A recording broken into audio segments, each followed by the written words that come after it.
So we're sitting here to have a discussion about the book Heartwood by Amity Gaige. Why did we choose this book? I think I saw it somewhere, and I think by now you've figured out that I really like books on nature, books that empower women in some way. And so that's kind of how it came on my radar. And then you said it's on the list of... one of the best books for 2025. And we figured, let's do it. And then we thought we could come to this beautiful location. Surrounded by redwoods. Yes, we already presented our our shirts. Our gear We're here, so proud Two of our Gals in a shirts. Book podcast. So we're hoping to bring you a lot more, take you on different adventures, because this is what it is, an adventure. And so why are we here surrounded by redwoods? Because of this book that talks about, it is about a woman that goes missing in the Appalachian Trail. Appalachian.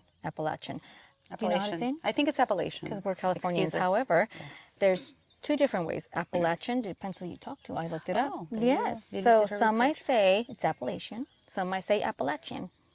So they're both correct, I guess, depending on where you're from.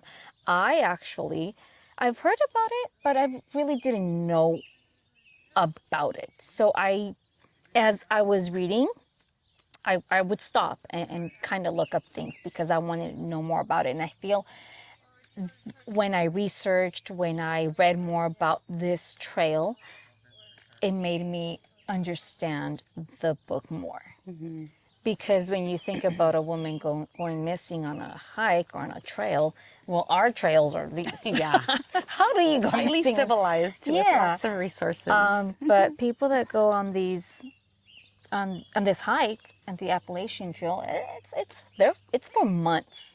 They're serious hikers. So, but we're just here, somewhere local to us.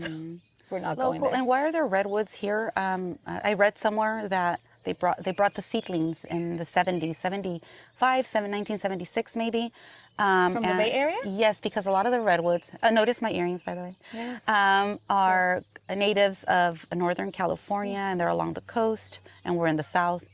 And they figured, let's plant them and see what happens. And they grew, and they're beautiful. And you will see throughout our discussion today, what a beautiful place we're at. So if you're in this area, definitely come check them out. Where are we at? What is this? What city is this? I don't Placentia? know. You're Belinda? Brea, not even. Brea? Carbon Canyon Regional Park. Regional Park. Yes. Beautiful So welcome to Two Gals in a Book. podcast. I'm Lily. I forgot the name of our podcast. She's Araceli. Just look down. I forgot my name. My name is Araceli. Yes, here it is, in case I forget. And again, we're here to discuss a book. That's what we do on every episode. Yes. And in the process, we learn a little bit about us, or you learn a little bit about us. Yes. And so do we. Yeah. And you learn a little bit about you. Yes. So Love that. let's have Lily already kind of told you what the book is about. So I think what we forgot to mention is how we get different, we hear different voices. So we hear from the woman that is lost. I forgot her name because I read it a while back. Valerie. Valerie. Val, they call her Val. She's got, everybody gets a nickname when they're on this trail. She's Sparrow. She's Sparrow. So we'll find out why she's called Sparrow in a bit. We also hear the voice of Beverly, right? Lieutenant. The detective, lieutenant, who's in she's a charge detective. of... She's a warden. Yes, which was a new title that I learned. Yes.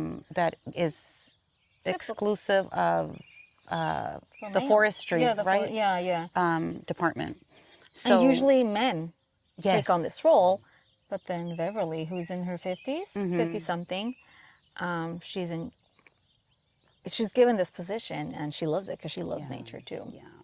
And then we also, is it mostly just them two? It's and Lena. Oh yes, I forgot Lena, who's in her late 70s or mid to late 70s. woman. She lives in a home. She's in a wheelchair. And at first when she's introduced, I'm like, why? Where are we going with her character? But we understand why later. So it is from the point of view of these three women, different I guess, different ages.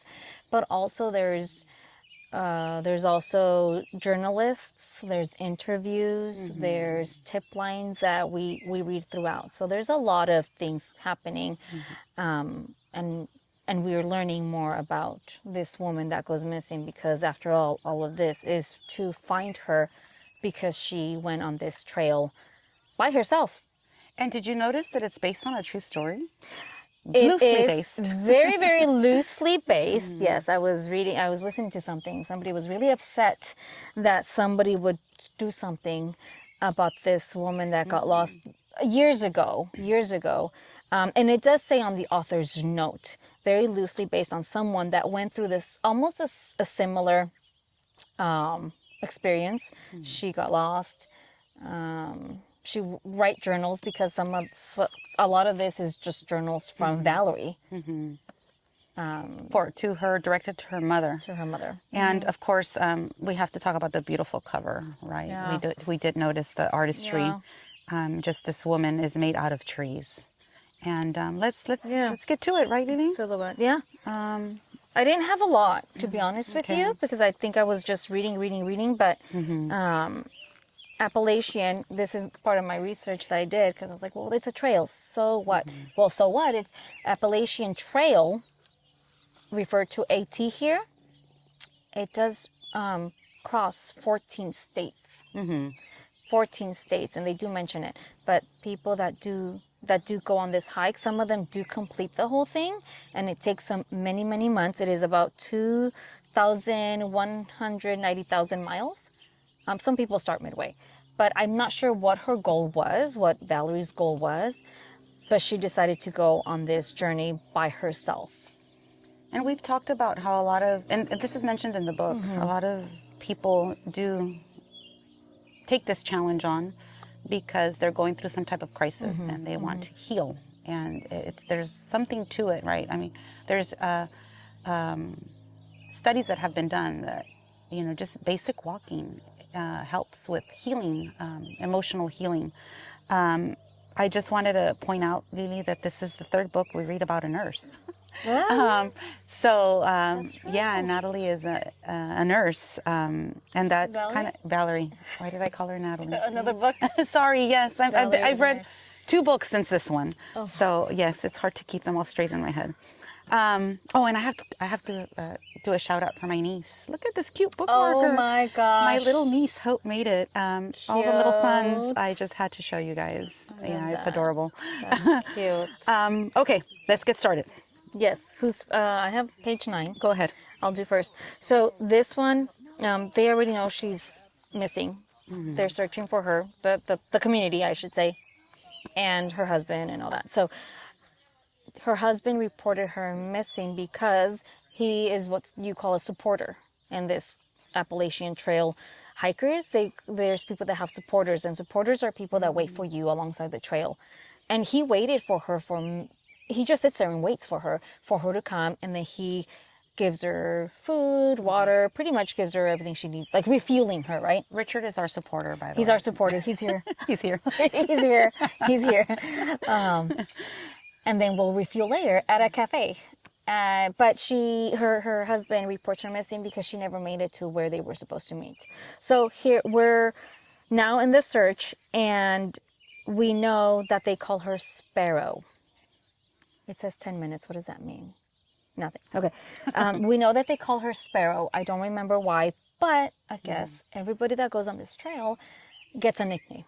And her nickname is Sparrow. She is a tiny woman, is what they say, right? Maybe that's why. I don't know. Her mom used to call her Sparrow. Her mom used to call her Sparrow. Why, though? We don't know. We don't know yet. We'll tell you later. Maybe. Yeah. Maybe. maybe not.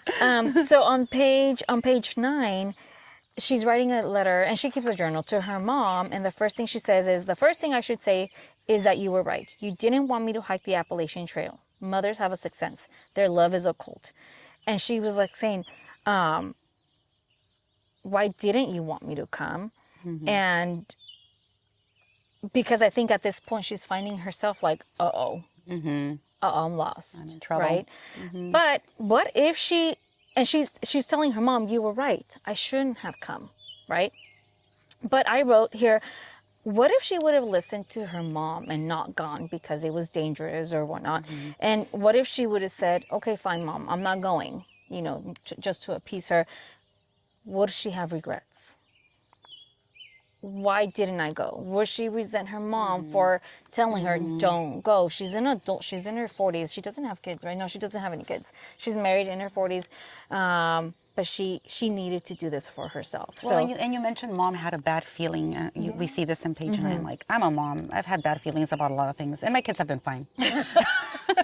So I'm good that they didn't listen to me on certain adventures that they went on. So you have to find that balance, right? Like, when is it your anxiety as a mother that you're trying to protect your child, and when is it really, oh, you do have a sixth sense and something is going to happen? I guess in this case it was true, but you don't want to hold your kids back either based on your hunches. So it's a tough one for sure. Yeah, and she does admit to moms, you were right. And I'm sure mom... That part is true. We're always right. By the way. Moms are always right. Go on, Lily. And the next page 11, almost the last paragraph, it says, I was totally without stress, confusion, or agitation, and that I was perfectly blamelessly whole. She's talking about how being out there in nature and pretty much by herself, because I think a lot of people, like you said, they go on this soul searching. They're not going with friends. They meet friends along the way, but she felt like, you know what? I'm stress-free. Talking about nurse. She's a nurse during COVID times. Yeah. During COVID times where, and she even talks about it, you know, at that time, they would call them heroes, and they are heroes. They were heroes, right? But she carried a lot on her. And so she felt like at this point she needed to go, leave, find herself. And she did. And she says, the trail transformed me. And so, it's interesting that her marriage was also in crisis, right? And despite that, her husband was there. Was her, what was the title that you supporter. Gave her? Her He's supporter, yes. So, despite that, he was there for her. But that was another issue that she was having. And so it's talking about transformation, right? Again, because she's having issues with, and I'm wondering, do you think Gregory, the husband, do you think he knew they were having issues? I think he did. I think it's going to come out later. Okay. He does find out. And so how does a trail transform you, right? And so we talked about resilience because the title of the book is Heartwood, and we looked it up. Heartwood is the central part of the tree that's non-living that is used for structures, for wood, right, to build, and it's the strong part of the tree. So we figured Heartwood is, I guess, finding strength out there.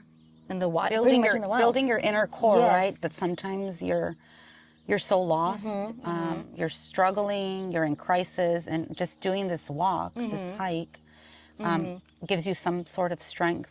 And there's got to be truth to that. Because so many people do it, right? A lot of people do it every year and for months and by themselves. And, you know, it's a time to reflect, right? When you're out there alone with your thoughts. Alone with your thoughts, really, all you're doing is walking, strenuous hikes from what I saw. You're thinking about yourself, you're thinking about your relationships, your identity, and also something that I read is you learn to let go of control. Because nature doesn't follow a schedule. It's rainy weather, and they have to make do with what they have at that moment and improvise. And the other thing is you have to deal with your physical needs, right? Basic needs like, you know, food, water, shelter. And so all the other stuff becomes secondary. Gratitude for what you have and learning to be present. You know, you're thankful for a warm meal, like you said, clean water, the beautiful views, right? And then you gotta shift your perspective. What matters at that moment, right? And Valerie will see throughout that she went through a lot. She was missing for a very long time, and trying to ration her little bit of food that she had left was a struggle. To survive on a granola bar for days or something like that. She had to cut it up into tiny pieces. We're already hungry. We're always thinking of food. Survival. Yes. Yeah, I know. So page 14, another letter to her mom in this small tent. So she goes, I write to pass the time. I write to keep my sanity. No, I write because it's all I have. So she writes and we read. Yes. She writes love letters to leave behind, just like another book that we read. Remember, Liliana had journals, Oh, yes. and she left that behind, and that was part of what constructed that book that her sister wrote. So, what are we leaving behind? All right. This. Watch us, Our please. podcast. This is what we're leaving behind. What do you do, that's dear what reader, to relax, to Yes. distract yourself from stress? Have you tried a hike? Try one. Let us know how it goes. Yeah. Yes. Oh yeah, put it in the comment section. Rick, Yes. if you have any trails to recommend, we would love Yes. to go on different hikes. Maybe look up a book. Also, yes, if you have books that you would like for us to read, our list is growing, but that only motivates us to read more. Yes, exactly. Exactly. So yes, we are leaving behind this podcast to future to future generations, and hopefully inspire them to read and go on adventures. Right? Yes. Okay. Where do you I have think anything? go ahead. I'm still me. Page 27. But Oh yeah, is yeah. it You're me? first. Yeah. So on page 27, we see an interview with Santo. Santo funny. is what is the title that they have? He's her partner, walking partner. Yeah, Is there a special name? I forget. Maybe you remember later, Lily. Santo. But yeah. she met him on the trail, and they kind of connected because they were both, I guess, quote unquote, slow in different Yeah. ways. They were not experienced hikers. And what I wanted to comment on is the toxic masculinity that is mentioned here. At the beginning of the page, he says, all we hear about is men wrecking women's lives. Hands down, it's still better to be female. You're allowed to feel shit as a woman. You're allowed to feel. And even though feelings can press you, women don't have to shoot those on sight. So I thought it was interesting how Santo talks about the fact that he started this hike because he needed to find a way to exercise his feelings, because unlike women, he's not allowed to have a visual demonstration of his feelings. And this is, again, right, the toxic masculine. And the first sentence there says, yeah. people think because I'm a big dude, I don't yeah. get my feelings hurt. And he says he hurts all the time. Yeah. So, and he's a Latino. I think he's from the Dominican Republic. Yeah. So, No. no. We're just talking about, the feelings. Oh, right. Yeah, Yes. feelings, yes. Okay, I just lost a Post-it. Oh, well. Remember, we have a collection of Post-its here. You will not hear my thoughts on one page. Okay, so I just thought, I wanted to comment on that. Yes. Men yes. have feelings too, and it's okay if they show them. Yes, let's show grace. Yes, exactly. Be compassionate. Yes. Yes, be compassionate. Yes, Richard. We will Richard. show you compassion. We will allow you to cry from now on. Yes. Oh, I lost another Post-it. These Oh, Post-its no. are not sticking. Are they really? Yes, they're flying around. Well, they're kind of falling off, but let's see. Maybe I will understand what I meant here. Yeah, I'm page 47 first. Okay, go ahead, Lily. So this is Lina. Lina is a woman that lives in a senior center. Right? That's what I like. Yes, some sort of a yes. Somewhere where she's community taken care of. Yeah, residence. community. Yeah, yeah, and she's on a wheelchair. And you know what? It took me a while to figure that out. I didn't realize that at the beginning. I don't know if you. She was in a wheelchair? Yeah. Oh, she's Yes. wheelchair. Anyway, she's go on. around. Yeah. Well, but maybe because they talk about she's a forager. She loves nature too. Yes. She likes nature also, and she loves going foraging. And right here, page 47, Lina, she's Polish, right? Yes. I think. Lina Krusharski is a reader. She has been reading for most of her 76 years of life. And my Post-it is upside down. So while Lily figures out her Post-it, Lina is going through a phase. She is learning about real crime, and so she hears about this case and she becomes obsessed with it. So I'll let you gather your thoughts. We're talking about how Lina is a reader. She's been doing it for her 76 years of life. Are we going to be readers? I want to. Yes, and I hope that's us. We need to make time. We will have a gazillion episodes of our gazillion. podcast. Yes. Us, yes, need to make time for what we love. And reading, for us, that's what we love. Find what you love and do it. And I think if you've been following us, this is episode 4. 4? 5? 4? I thought it was 5. 5, yes. You will remember that while you're reading, you do learn about you. Yes. I think that if you're really diving deep into these books, you have seen that and you discover things about you. So every book will show you something different about you. Yeah. Yes, and then, you know, we'll take you places like the places that you've been coming to it with us Yes. Yes, too. please. Anyway, let's go on, Lily. That's what it was. I'm So getting Lena, emotional now. Yeah, let's go back to Lena. Lena, where are you at, Paige? You're Well, first. Don't lose that one. I lost that one, so I'm just gonna jump ahead because I don't know if it was there. Page 81. Me Ooh, too. Look, right there. Almost. Okay. Okay, I'm here Yeah, first. start. So this is another journal entry writing to her mom, and Valerie's asking her mom, "Do you remember the children's book you used to read to me about a moose with no friends? The moose is a real loner." And then she talks about how she feels like she's a moose on this trail because she's alone. And I'm a kindergarten teacher, and I read to my kids every single day because I know the importance of reading books to children. But I wrote the impact of children's books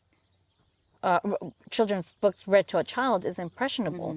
And she related to this character that she remembers from when she was a child. And so, you know, fellow viewers, readers, if you have children, think about the books that you read to them and how what's going to do to them and how that's going to impact them later on in life. Maybe not right away, but how they moments like that are a big deal to them. And we might think, oh, we're just sitting here reading a book, but that they're going to hold on to that, especially if it's a book that they're going to be able to relate to. That's really important. And we're assuming that you're with us because you are a reader. So yes, keep the children in your lives in mind and read to them, whether you're an auntie, a cousin. And let us know in the comments what books have made an impression on you, children's books.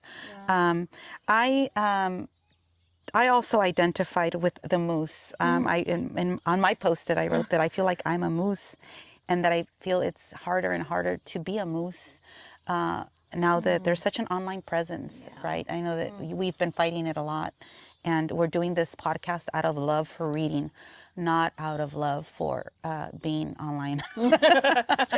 Really, that is what convinced us. We just wanted to talk about books. So it's what we like we to are do. Coming out of our mooseness.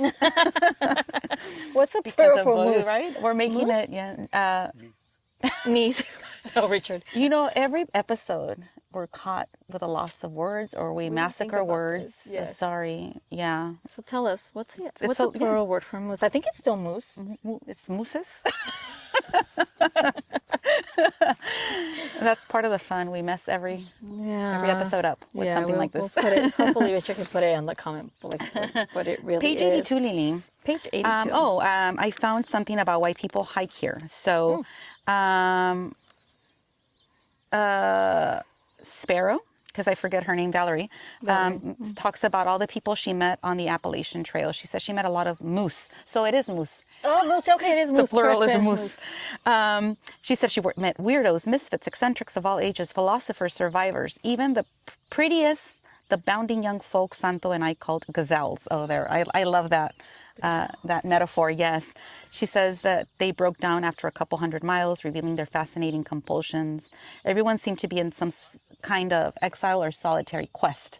Everybody had a story. They'd been abandoned or rejected or hurt, or they had abandoned or hurt someone else, and they were carrying their guilt like a second pack.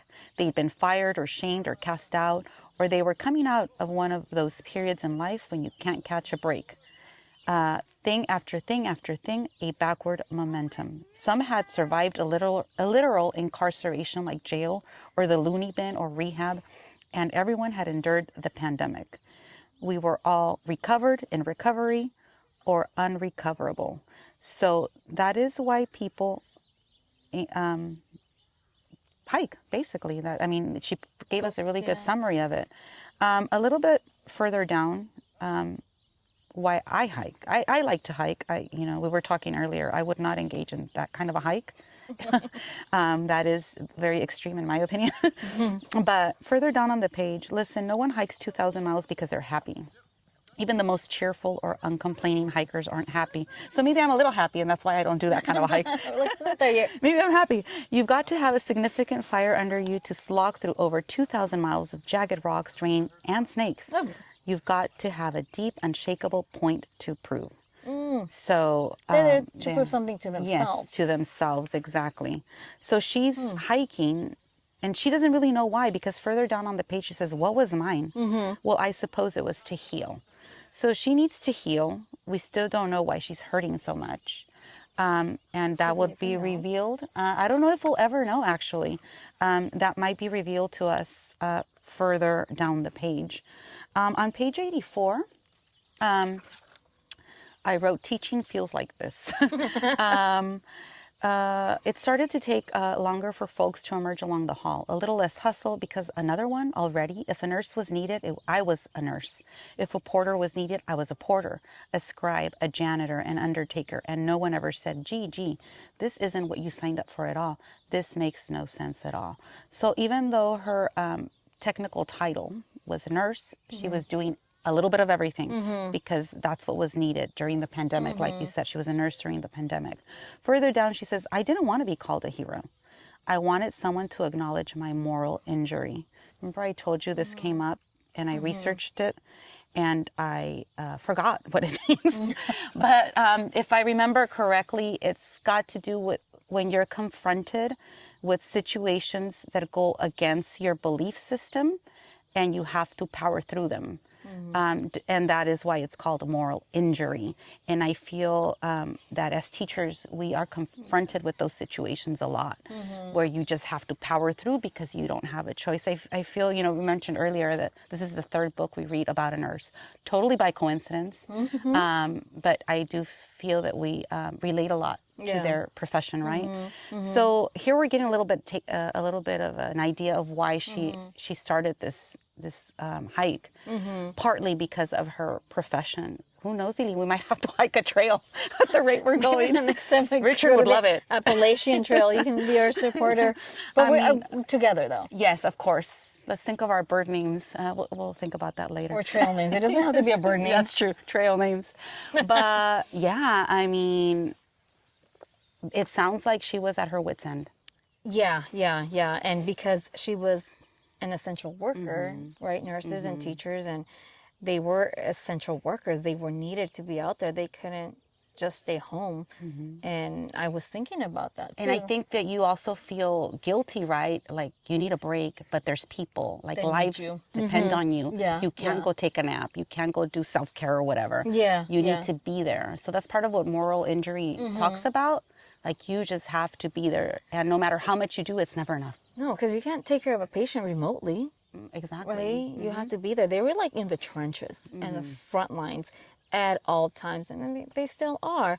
And so something, I don't think they ever talk about, something must have happened for her to be like, to trigger it. Yeah. Page 88.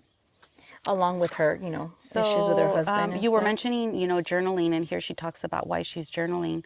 Are you going to sit here and write in your journal until you die? Because that's what she's doing, right? She's waiting she doesn't even know what she's waiting for. She knows she can't walk. She injured her ankle. She's running low on supplies. She's in the middle of nowhere. And she thinks it's silly, right, that she's writing. But I think her journal keeps her company, right? I mean, it's what keeps her sane. Somebody to have something to have a conversation with. Because she doesn't know if it'll be found, if she'll be found, but at least she's putting her feelings out there and she's keeping her sanity. So distraction. Yes, true. Distraction from hunger pains. Right? On page 89, I wrote that I like this metaphor that that Santo begins with. So Santo's interviewed again. Remember, this is her hiking buddy. He dropped his hike. He decided to go back home. I think his dad had died or was really sick, so he left her alone to continue on the trail. And he's carrying that guilt that he feels that maybe if he had stayed with her, that she wouldn't have gone missing. He also questions why he even went to his dad's side, because he didn't really have a good relationship with his dad either. So this is what Santos says at the beginning. Listen, nobody likes Gregory. He's like art you can appreciate in a museum, but maybe don't want hanging in your house. So this is Gregory Sparrow's husband. Gregory. So yes, I thought it was a funny metaphor, right? Like he's the kind of guy that you're like, okay, he's cool, whatever, but you don't really want to be with him. So that's the word, or that is how he describes Gregory, because Gregory has become a suspect. It's always a husband, right? They'll suspect that he might have something to do with it. And Santo is throwing that out there. Like when they ask him, do you think Gregory had something to do with it? He says, well, you know, this is what I remember from him. Because he did meet him. He did go, because he was partners with Sparrow, and she would meet up with Gregory to refuel, and he was there with them. He also, I think he witnessed when he would undermine her or say something to her, but Santo says he wanted to keep his mouth shut because he needed a ride. Yeah. So he was there for that too. Yeah. Very funny character, this one. Yeah, Santo is funny. 106? I have something on 91. Okay. Again, more on the trail transformed her. It says, you go to the trail for the mountaintops. You go to get away from people, but it's funny that people end up being what you remember the most. I learned to stay away from the shitheads. The trail humbled the rest. In the shelters on a rainy day, all you had was other people and their stories. Man, Sparrow loved other people's stories. They were like food to her. She didn't have the heart to tell Gregory. And this is still in the interview with Santo. Right? He's talking about how she loved meeting other people here. It's almost like she was in her element to be surrounded by, they're strangers at that point, right? And the Cody, the one that's interviewing him, said, well, you didn't have the heart to tell him what? That she was the happiest out there, that she wanted to be with her tramily, because that's what they were called, the tramily, that she had changed. I felt bad for him, how he couldn't understand her experience. And I think we can't empathize or right. Well, he we're says not it there. there. You have to walk it to understand. Yeah. It. Oh, that's right. You have to be there to really understand what they go through, because it's not a simple hike like this. So maybe Gregory was hoping that this would bring her closer to him, but it ended up doing the opposite. Yeah. Right. It ended up separating her more. And whether or not he was privy to this is, I guess, the mystery, right? 106, no? Oh, yeah. Motherhood is a fairy tale, a prison. I say free all mothers, free all children. I just thought that was funny. Here, we're talking about, I think the one that is talking here is it Lena, maybe? Lena. You know, and prison, I mean motherhood. Motherhood is definitely very complex, right? And I thought that was a very good way of putting it, right? A fairy tale or a prison or both. Further on the page, speaking of reading, right? It is Lena that is speaking. Lena says she never felt lonely because a reader is never lonely. Besides, she didn't like people, so how could she be lonely for them? So she talks about how the pandemic brought her closer to reading, and I just thought that she really captured that accurately. It's true. We've talked about this before, Lili, and why we love reading so much. I mean, you just meet different characters, different people. You just experience different stories, times, the past, the present, the future. So if, again, we know you like to read. That's why you're still with us. But I always you like us, people, either one. You must really like us. Yes, but definitely reading is never lonely. Yeah. So I think she really captured that. Yeah. So going back to Lena, how she was in a phase of reading crime, and she became. She's on social media. She's on this chat group. I don't know what they are. Foragers, I guess, chat groups, foragers. And she met this guy. I forgot his name. And she would talk to him here and there. And she describes him as being 30 to 40 something years old. And he likes to forage and find things. And she recognizes his hand, she says, right? And she says how he wants to get off the grid. He wants to live off in the Appalachian Trail somewhere, get off the grid where nobody sees him, finds him. He wants to be alone. And she's hoping that he doesn't do that because, she considers him his friend. He is the one that actually brings up the fact that he saw a sign that Valerie, or a woman, a nurse who's 42 years old, has gone missing. And Lena's ears go up like, wait, what? Who goes missing? A 42-year-old nurse? Right? And you wonder, why is she so attracted to that? And I think that's when I'm like, uh-oh, we're picking up the pace here. There's a mystery, right? Because that's what I like to read. And so her friend, what is this? Trail something. I forgot his name on this chat group, but he's like, I think I'm gonna go and join the search group. And she's like, yeah, you do that and let me know how it goes, because she's already wanting to know what happened to this woman who she doesn't know. She's Googling her, and there's this form of anxiety, like, who is this person? And she finds out. Did we think that did we think that this was her daughter? I Her did. estranged daughter? Yeah. Because she doesn't mention an estranged daughter. Yeah. I think it's inferred, Yes. right, that she thinks it's her daughter because she has a daughter who's 42 years old, who is also a nurse. And I'm sure there's a big relief when she finds out the actual name, Valerie Gillis, is the one that's missing. But she felt very invested in her, and she wants to, but she can't help because she's in a wheelchair. So she just does her own research. At some point, I don't know if you have it somewhere, but she's reaching out to this friend, and he no longer answers. So she's worried that her friend is no longer answering. So we'll pick up from there in a bit. So I have something on page 125, and we learned a lot about our military. In case you didn't know, I wanted to give you some fun facts. So there's a school, I think it's what it's called. It's called SEER. So Lena learns about it when she's corresponding with this young man. And I'm just going to read to you what this is. In this school, you learn to avoid capture, to withstand humiliations of imprisonment by the enemy, including interrogation and exploitation. The war games played at the SEER schools are indeed convincing. Treatment of the trainees includes slapping, sleep deprivation, and being hosed down in freezing cold temperatures. The program is supposed to push students to their limits, not actually break them. But isn't it possible that a person undergoing extreme stress might forget that the scenario is fictitious? So this school is mentioned, it is a school, because it is close to the spot where Valerie was last seen.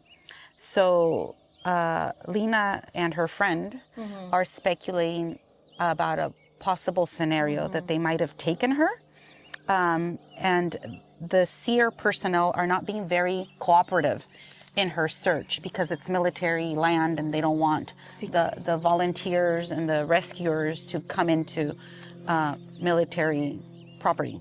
So we are now wondering if that's what happened. So that'll come up again. But in case you didn't know, there's an institution or a school called SEER, and it's under the U.S. Department of Defense.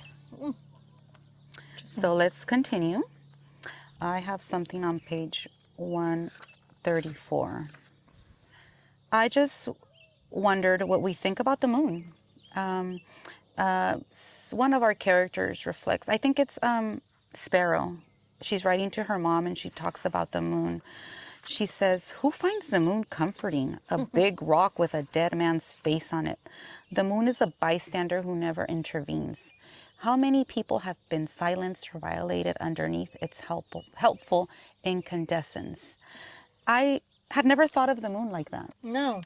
So again, you mentioned earlier, right, how when you're out in nature, you just get very philosophical and very, you notice things you normally wouldn't notice.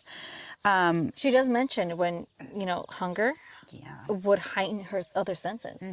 So maybe that's why she's it's just interesting. And I'm just wondering, what do you think about the moon? If you can leave it on the comment section. Had you seen the moon in this way before? And I can see how she would think that, right? A lot of crime, and this is statistically proven, happens in the dark versus in the daylight because it's easier to hide it, right? So, interesting fun fact. 185. Oh, I have something. Wait, hold on. Okay, before that. No, 145. My post-it just said, this is where I really, really started my research on this Appalachian Trail, because they talk about trail magic. They talk about a certain part of the trail, and I looked it up, and we even watched YouTube videos and seeing there was called a lemon squeeze. Remember, Richard? And it's a part. I think it's one of the hardest parts, and it's like so narrow. They call it a lemon squeeze because you're squeezing yourself through it to get through. Wow. So it just made it more. I was able to comprehend it more because I actually was. I can picture it more. What they were going through. And so throughout the trails, there's little shelters where they can protect themselves from the elements. Really just like little shelters, like with bunk beds where they put their sleeping bag, where other people can come, just take a rest. Some people even leave food there for the next ones that come over. And I think they even call it trail magic. And Santos, because they talk, he's a big man. He can't find clothes that fit him to go on this hike, right? They talk about his struggle with that shoes that can't fit him because he's got a big feet. And at one of the shelters, I believe, or somewhere, somebody left behind big shoes that would fit his size. So he was very happy with that. And this is where I really started looking more into like, well, what is this really? What's this AT trail, right? And or the Appalachian Trail? It's a lot, and there's different ones that are more experienced hikers. They know what to take. They take everything. They know the little diners or cafes where they can go and take a rest and eat and refuel, get a warm meal, take a shower, and then go back. And then there's the ones that have the supporters like Valerie and her husband who wait for them at the trail. They were the less experienced hikers, and this is where and this is what I like about reading, because it makes me research and understand. Like, if it wasn't for this book, I wouldn't know much about the Appalachian Trail. I would think it was just a hike. I wasn't aware. I didn't know that it expanded or it went through 14 states, and how thousands of people go through this every single year. And it's not something you do over the weekend. Months. It's a commitment. Yeah, you got to leave your job to go do this. And obviously, it's not just because it's you're searching. I really like the whole idea of a network, right? How you're doing it alone, but you're not. Yes. Right. And it's, what did they call it? A tramily? Tramily. You get your tramily, yeah. They haven't convinced me though. Yeah. No. I'll stick to my 2 mile hikes. This is good. Yeah, this is too much. Yeah. Let's see. It's getting chilly out here. Where's the sun? 185. I just, the question I made, we need to make better notes with our Post-its, right? We do. Is it innate? Here, Sparrow is writing to her mom, and she talks about not just all of this life, to be afflicted with an endless urge to survive. It turns out there's almost nothing you can do to stop trying. I guess my question was, is it innate to have this will to survive? Like when you're confronted with dangerous situations, like, are you just gonna fight to stay alive? Like, is it an innate thing in us human beings? That was my question. You know, even for people that have lost the will to live, or if they are confronted with a life-death scenario, will the will to live overcome that? I think when you're in that, you find a way, as we saw with her. Even though I joke around and be like, I would have been like, take me. I'm done. Is that part of the purpose of this hike, to find a will to live? Right. When you have lost that desire. And maybe that's also the magic to it, right? Yeah. Yeah. And I don't know if we, so going back to the warden, Beverly, who's in charge, the search parties, they've been looking for her by now for many, many days. And they are, she has to talk to her mom and dad about the search and how they still haven't found her. And it's hard for her, right? She feels guilty that she still hasn't found her. They're doing what they can because, it stretches over 14 states, yet they're trying to look for her in the last place she was seen. There's everyone searching for her. And at what point do they call it off? Because how many days can someone survive? And she knows you can survive longer with water than with food. And she knows, and her husband Gregory will say she only had this much left, right? Yeah. At one point, I don't know if I passed it or not, but Gregory talks to them and says, I'm leaving, right? Yes. Like, I'm done, I'm leaving. Speaking of the artwork and the art piece that is just hanging there. Yeah, like, you did He's nothing, like, you "I'm don't just matter. done." Yeah. He tries to Even he search, gave up. Yes. but he's like, and they're like, where are you going? Honestly, where was he going? Yeah. Somewhere else? Back home? home? Who Where knows? is home? Yeah. And then that was it.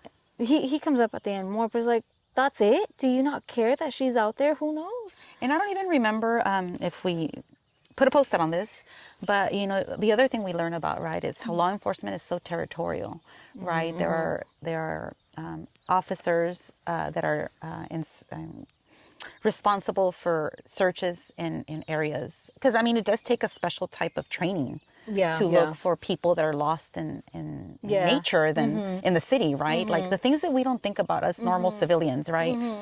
So we learned a lot about that. The fact that they so many volunteers are part of this. Like this cannot work without volunteers, and just the amount of organizing that it takes, and also how many people get lost. It happens more often than you would think. And yeah, they talk about, statistically, they do all the calculations, how many days you have, what can you survive on. They have different scenarios. If she's injured, if she's not, if she was taken, like they really think about all these possible scenarios. It's overwhelming. Yeah. And I don't know if you come across it, but when Beverly goes back and tells, like back in time, and is talking to her mom about wanting to be a warden. Do you remember what she said to her? Yes. How it was her dad's fault because she would treat her like a boy, and that's a man's job. And she's like, I like to be out there in the wild, rain with the animals, and that's what she wanted to do. And how sad that her mom. Speaking of stereotypical roles, right? Yeah. That her mom discouraged her. Yeah, but she still went for it because she had gotten her master's degree in something wildlife, and so she was gonna do it regardless of what. But even within the system, right? How hard it was for her to move up to get that position. She was the first woman to get it. And in it 2 years back, that's when they started wearing uniforms. Prior to that, she had to wear her own street clothes. Yeah, she's a big woman, so that was hard for her too. So sad. Yeah. 191. 191. How do you? I asked. How do you tell your whole life story on command? How long should you make it? What should be left out for the sake of politeness? What if the parts of your life that interest you the most are the least interesting to others? So this is Lena reflecting on her life, and I thought that would be good questions for you, dear reader. Like, if you had to tell your story, what would you tell? And if you haven't taken up journaling, maybe you should, and you should start documenting some of these things. Because not only are you telling it to whoever's reading it, you're also making like a self-reflection, I think. So I thought that those were interesting questions. Page 204. I said, amen, in the middle of the page. No mother in the history of the world has been perfect, I say, and no daughter either. And remember, we have 3 different women as protagonists in this story. We have Sparrow, we have Beverly, the detective, and we have Lena, who is a mother. And so they all talk about their relationships, and to a certain extent, some more than others, with their mothers. And I just thought that was great that they made that statement, right? I think we're so hard on ourselves as mothers, as daughters. And I think once you accept that there's no such thing as perfection, it's just easier to fulfill that role. Yeah, that's true, right? A little bit further down, being realistic versus being supportive. I don't remember who Janet was, Lily. Maybe you can remember while I read this. Valerie's mom. Okay. Valerie's mom. We fought about it. Oh, when she was talking, when Valerie was telling her she wanted to go on this hike, Janet, her mom, says, we fought about it. She said, you don't think I can do this? I said, no, I don't. What I meant was, please don't. But I was playing tough. So I guess my question is, Janet is trying to be realistic about how she's not equipped to do this hike. She's never done something like this. So mom is being realistic, but Val sees it as, you're not supporting. Yeah. So where do we meet halfway? Yeah. I want to support you, but I also want to keep it real. Sounds right? like teenager. Like, I Yes. want to, I want to, I want to. Mom's like, Yes. been there, done that. And I know you can't do it, but So, but we know now that that Valerie does say you were right in her previous letter. And I Yes. think she got to the point where she probably thought she wasn't going to make it. And sometimes as a mom, you don't want to be right. Like, you don't want your kid to say, oh, you were right. Like, I am over here in the middle of nowhere dying. That's not what you want. You don't want to be proven right. yeah. 208. No. I just wrote on our bodies at the top of the page. When you're in the backcountry, you can let down, you know? Rocks don't comment on what you look like. Yes. The sky doesn't care how slow you hike. No mirrors out there either. Your body matters, but not how it looks. I loved this because I think especially as women, we're always complaining about our bodies. Yeah. And I think that being on the trail also makes people appreciate their bodies, because it's their bodies that are getting them through that hike. And like she said, like, you're not looking at a mirror. You don't care how skinny or fat you look, how old or young you are. You're just appreciating your body, because it is a tool, yes, that is getting you through this hike. Let's just be nicer to our bodies, I guess, is the message here. Strong. Yes. Page 237.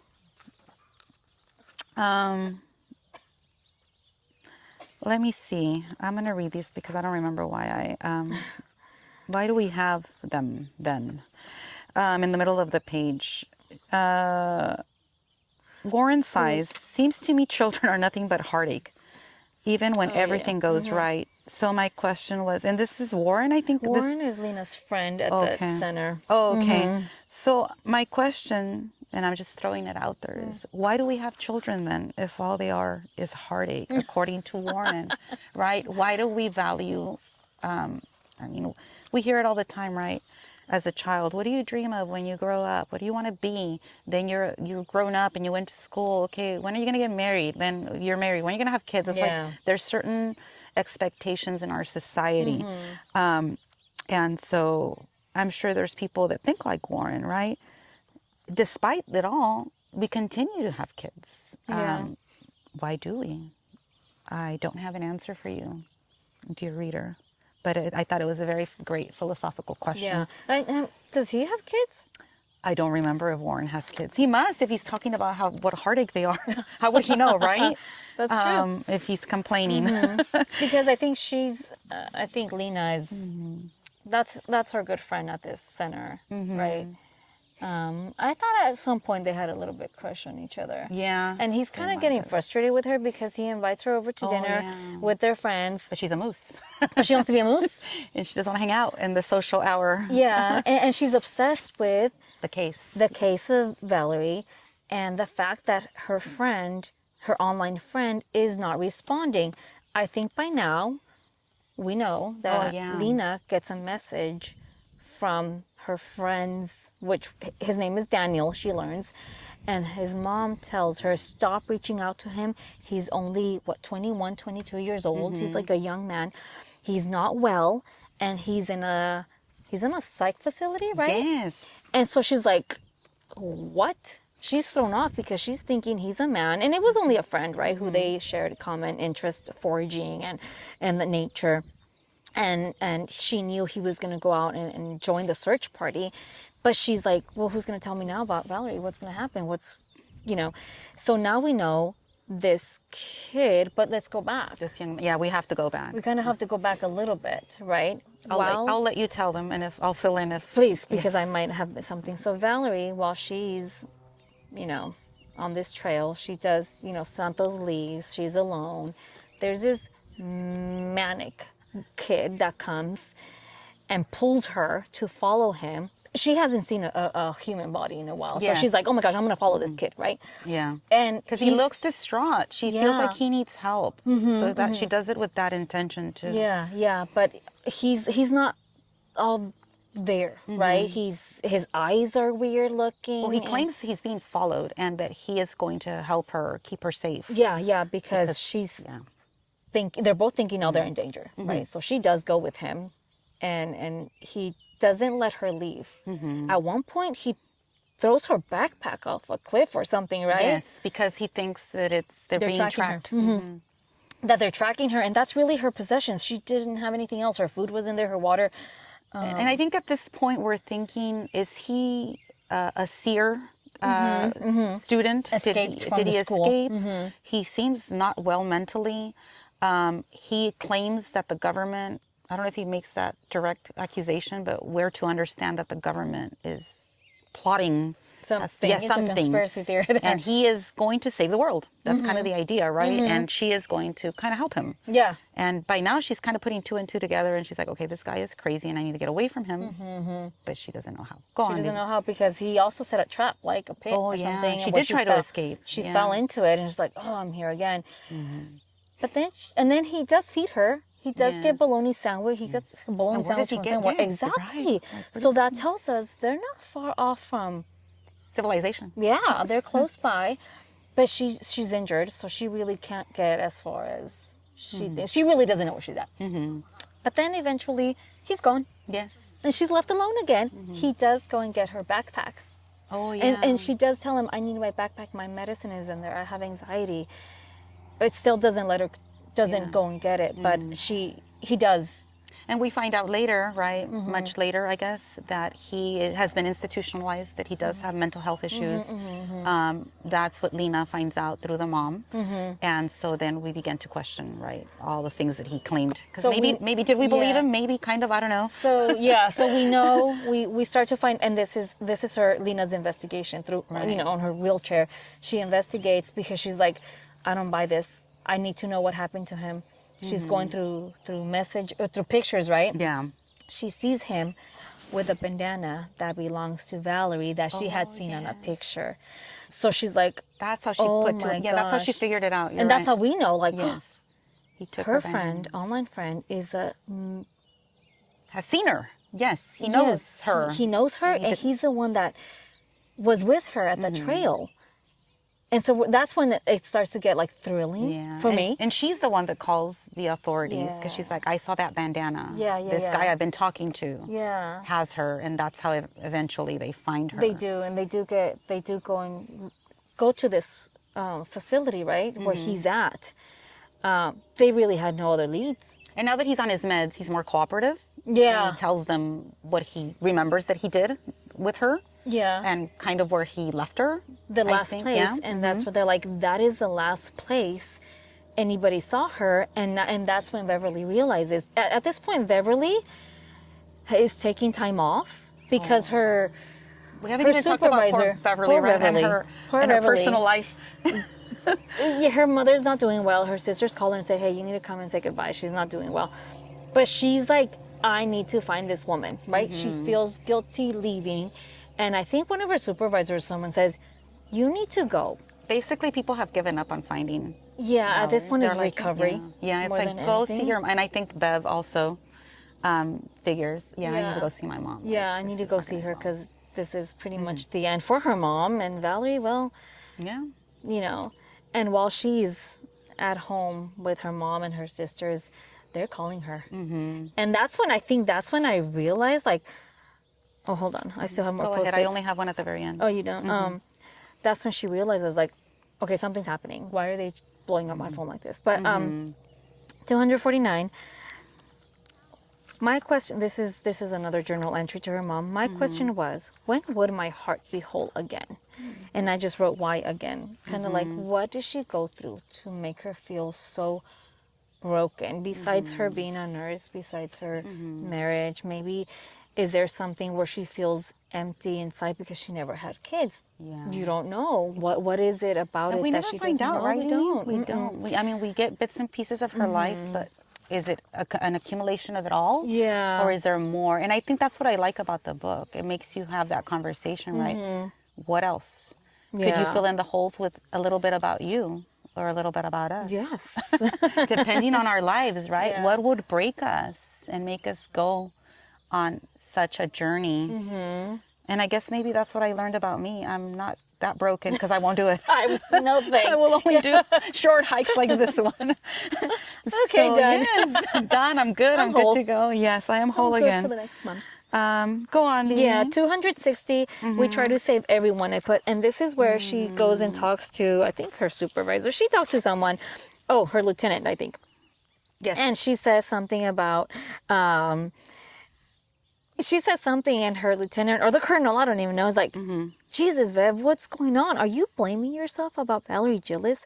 Your team searched more miles than if they'd walked back and forth to China. Something bizarre happened here, and maybe we'll never know what. But you are not to blame. You and I both know this is not your fault. Stop talking like this.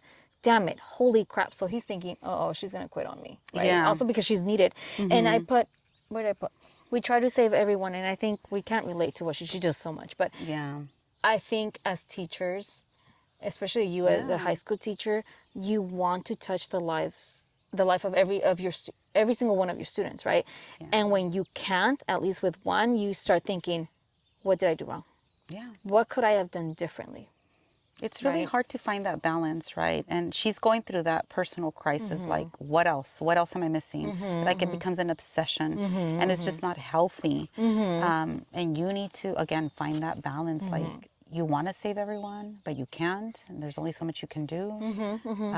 And it's a horrible feeling. And forgive yourself too. Yeah. Don't let that eat you up, because then you end up on the Appalachian Trail, right? Yes, in crisis. Soul searching. Right? Yeah. And 275, really the last, I think the last 18 pages for me was when it really started getting good, because this is when they're calling her. She's at home she's went back home to her family, to her sisters, and, back where she's, her job, they're calling her, and she's like, what is going on? Because she's thinking, well, they either found her dead, which they wouldn't be blowing her up for a phone like that. Yeah. Or something else, right? So she finally picks up the phone, and one of her colleagues tells her, we got a tip line. And this is a tip line from Lena, the one that she called in and said, look into this person, because I saw a picture that he was wearing her bandana. And this is where she goes with her colleague. It's at nighttime, and they're actually searching in an area where they never searched before, because they didn't expect her to be in that area, right? So they're actually going at night. At night, pitch black headlamps. Dangerous for them too, because it is dark. You don't know what things are out there. Do you have one more?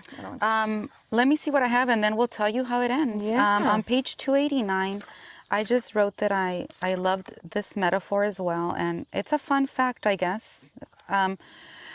About turtles. Loggerhead turtles swim 7,500 miles from Mexico to reach Japan. I did not know this.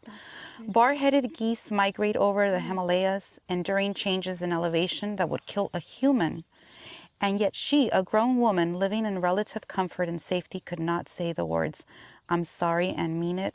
I think what I was trying to get at here is how, animals, and we are, from the animal kingdom, although we don't want to admit it, have this need to migrate and to move, even facing, endangering their lives. And so I figured, is this what happens with some of the people that want to take on something like a hike like this one, right? Yeah. That they just have this overwhelming need to do it despite all the dangers and, challenges that they will face. And maybe that explains somewhat why so many people do this. Yeah. And there's a quote from here. I couldn't tell you what page it is. And it says, it's one thing to leave a place, another to leave its hold on you. This quote suggests that physically leaving a place does not remove the emotional or psychological connections. So you may move to one place to leave things behind, but it doesn't mean that all that is done. You right? take the place with you in a way. And so how does it this end? is Lena. Lena is estranged with her daughter, right? Yes. And that's the thing. She hasn't apologized to her daughter for something. I don't remember what. I remember Lena was very quirky, a very different, eccentric type of woman. And her daughter just felt that it was best if she stayed away from her. Yeah. unfortunately, we don't remember the details, dear reader. No, So, but read it. go and read it. Let Or us know. Let us know tell us what to Lena. happened there. What happened there? Yeah, Yes. yeah, because I think that's a regret from her that she, these animals go far distances to travel and she could not say those simple words. I think at the end, her grandson reaches out to her. No, she reaches out. Oh, it was the other way She around. decides to call, and the grandson, who's 12 years old, Oh, that's answers the right. phone, and right away is like, "You're my mom's mom," and calls her grandma. Yeah. Very nonchalantly, like grandma. And I think that like really touched Yeah. her. They end up having a relationship. She ends up having a relationship with her grandson, where he goes and spends time with her, But not with her not daughter. with her daughter yet. She just right? drops him off and leaves. Yeah, yeah, And, yeah. She sees her at a glance, right? Yeah. But that's as far as that go. But going back to Beverly and her friend Regina, or her colleague Regina, I think is her name, Regina, with their dog, searching for Valerie in this last tip that they got. They're going because this dog picked up a scent, right? Yeah. And you're reading, and all of a sudden she says, "I almost tripped over her." I had to go back and be like, "Wait, what?" Yeah. She almost tripped over Valerie because she found her. She was close to death at that point. 70 pounds. Yeah, 70 pounds. That's unbelievable. And the dark, eyes wide, like Open, they were yeah. very wide. She tried to feel her for a pulse, and she didn't find a pulse, but eventually Yeah. she's like pretty much actively dying at that point, right? They do save her. They do save her, so that was very nice to hear that she's alive and well. And But we don't know what happens with her after that, right? What yeah, becomes of her life? She says she still she meets up with Gregory like every Monday or something. So I guess you can say that they're not together, but they're still friends. Not a traditional, marriage relationship. Yeah, yeah. And then here at the author's note, they talk about the real woman, Jerry Largay. In 2013, 66 years old, she went missing in the Appalachian Trail and she got lost. There was a massive search for her. They did find her dead eventually. Yeah, she did not survive. But she had notebooks with journals that she kept for her. So I think that's where the inspiration came from. At least in this one, there was a happy ending for those that searched, and for Beverly too. I think she retired after that, right? Yeah. She retired, but they found her, and it was a slow start for me. Yes, it was a yes. slow start, but I think once everything started coming together again, like I said, Lena, how she played a part in the beginning, I don't know, but we know now why she was there. It was an interesting read. I did learn a lot about the Appalachian Trail and the people that go there, the people that go to these trails, or to that trail, and the reasons why people do it, right? Yeah. And just to prep for our next book, I will let you know a little bit about it because I started and Lily has not started it yet. That's why it's hard for me to remember one and the other, because I'm like, I just finished that one a couple of weeks ago. So Isola is the book that we have chosen, partly because it's on Reese Witherspoon's book club. It's a recent publication. I think it's from this year. Isola is an island. And the book is about, it's set in the 1500s, I think. So definitely very different from our times. Marguerite has inherited much from her parents, but her guardian has lost it all from what we're learning in the book. And so, and I'm not giving a lot away because it's in the description. He is going to take her on a boat. He's like an adventurer, and he's going to abandon her in an island. We'll find out what becomes of her. And, make sure you read.